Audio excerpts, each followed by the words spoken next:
Salut à tous et bienvenue pour cette nouvelle vidéo. Aujourd'hui, je vais revenir sur la transformation de votre arme de poing en PCC, et cette fois avec la génération 4X de l'incontournable Cross Micro Ronnie. Allez, c'est parti.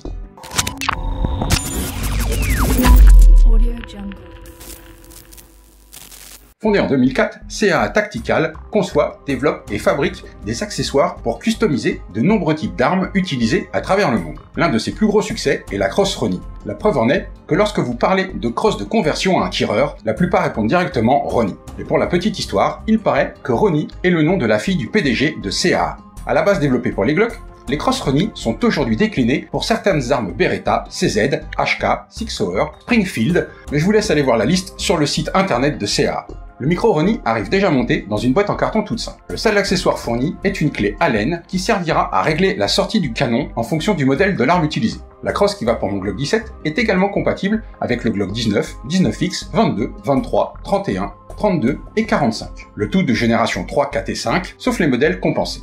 Ce micro Ronnie 4X est une génération 4 de la crosse. Les améliorations de cette génération sont le levier d'armement qui est devenu captif de la crosse. Sur les générations précédentes, c'était une pièce amovible générant des risques de perte. L'arrêteur de culasse est maintenant accessible via une découpe spécifique de la crosse. Et la fenêtre d'éjection a également été agrandie pour garantir une plus grande fiabilité. La crosse micro Ronnie 4X a une bouche de canon en aluminium, dont la partie visible a une forme légèrement triangulaire, ce qui est censé faciliter la mise en place des accessoires prévus pour. Sous le canon, un emplacement est prévu pour une lampe disponible en option. De chaque côté, il y a une petite section de rail Picatinny pour accueillir vos accessoires, lampes, laser, etc. ou pour mettre un repose-pouce disponible en option. La poignée avant a subi une modification par rapport au modèle Gen 4 de base avec la suppression de la barre à 45 degrés. La carcasse conserve cependant un garde-main pour empêcher votre main de glisser devant le canon. Une sécurité ambidextre permet de fermer l'ouverture du pontet, rendant la queue de détente inaccessible. On a ensuite les deux nouveautés apportées par la Gen 4, qui sont l'accès à l'arrêtoir de culasse, via cette large découpe permettant la même manipulation qu'avec son arme hors de la crosse, et le levier d'armement, maintenant captif de la crosse. La trappe, pour la mise en place et le maniement de l'arme, est toujours présente avec son témoin de verrouillage, maintenant vert, et son bouton de déverrouillage. Nous avons ensuite l'unique moyen d'accroche d'une sangle, grâce à un port QD. Et nous arrivons sur la crosse qui est rabattable sur la droite via son bouton latéral. Une petite plaque de couche en caoutchouc permettra d'amortir le léger recul généré par le tir de votre arme. Sur le côté droit, nous voyons la charnière qui permet à la crosse de se replier. Le levier d'armement qui est accessible des deux côtés, le témoin de verrouillage, lui aussi visible des deux côtés, la large fenêtre d'éjection et le crochet qui permet de maintenir la crosse lorsqu'elle est repliée. On peut également voir des trous d'aération pour la dispersion des gaz, que l'on avait également vu de l'autre côté. Trous que l'on retrouve également sur le dessus de la carcasse, dans le rail Picatinny qui fait la totalité de la longueur. En ce qui concerne la taille, la crosse Mini Ronnie fait 59 cm crosse déployée avec un réglage pour Glock 17 et 39 cm crosse repliée. Son poids est de 850 grammes. La mise en place du Glock est des plus simples. On appuie sur le bouton qui se trouve sous la crosse, ce qui déverrouille la porte et permet de la tirer en arrière pour l'ouvrir. On engage le Glock dans l'espace prévu en alignant les stries de la glissière avec celle du chariot de la poignée d'armement. Puis, on la pousse vers l'avant jusqu'à ce que l'on entende le clic de verrouillage. Il n'y a plus qu'à fermer la porte et la pousser vers l'avant pour la verrouiller. Le témoin vert visible signale que la porte est bien verrouillée. Une fois le Glock en place, nous avons un petit PCC en main. Pour rappel, PCC voulant dire Pistol Caliber Carabine, ce qui désigne une carabine dans un calibre d'arme de poing. Je vous remontre la mise en place du Glock dans la crosse à vitesse normale.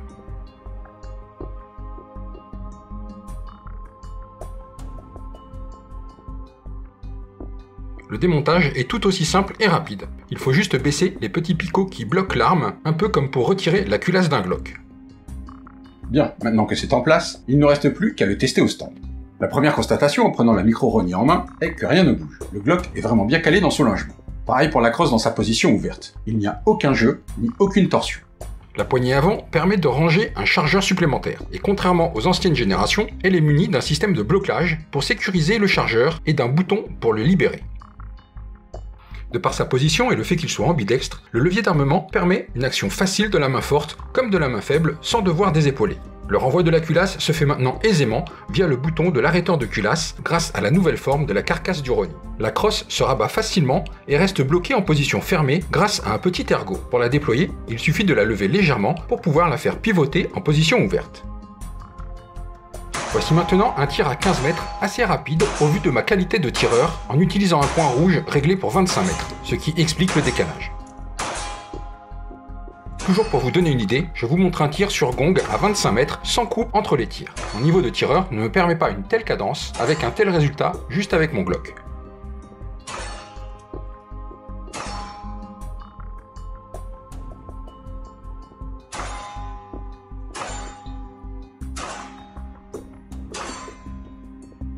Alors, quels sont les points négatifs et positifs de ce micro-Roni? En ce qui concerne le négatif, il y a le fait que la crosse est fournie sans organe de visée. Par conséquent, il n'est pas opérationnel en sortie de boîte et il faudra soit déjà posséder, soit penser à commander des organes de visée mécaniques ou un point rouge. Autre point négatif pour ceux qui ont monté une hausse réglable comme la LPA, car il sera impossible de mettre son Glock dans la crosse. Et bien évidemment encore moins avec un point rouge. Mais pour ce dernier cas, aucune crosse fermée de conversion ne le permet. Pour le positif, il y a les apports de la Gen 4 avec la poignée d'armement qui est captive, évitant tout risque de perte. De même, l'accès direct à l'arrêteur de culasse permet de conserver son maniement habituel. De par les 3 points d'appui qu'offre la crosse, cela améliore incontestablement votre précision et votre contrôle du recul. Cela évite de monopoliser une détention pour un PCC et cela permet de vous faire plaisir à moindre coût sur les stands ne permettant pas le tir avec des calibres d'armes d'épaule. La mise en place et le retrait du Glock est très rapide. Pour conclure, je dirais que ce micro-Roni est très agréable à utiliser et cela donne de quoi se faire plaisir de façon différente avec son Glock. Au niveau tarif, en France, la crosse varie entre 330 et 350 € suivant les boutiques. Sur le site de Zahal, c'est 235 $, soit en gros 220 €, avec des frais de livraison de 0 à 30 € en fonction du délai et du suivi choisi. Et bien voilà, c'est fini pour cette vidéo.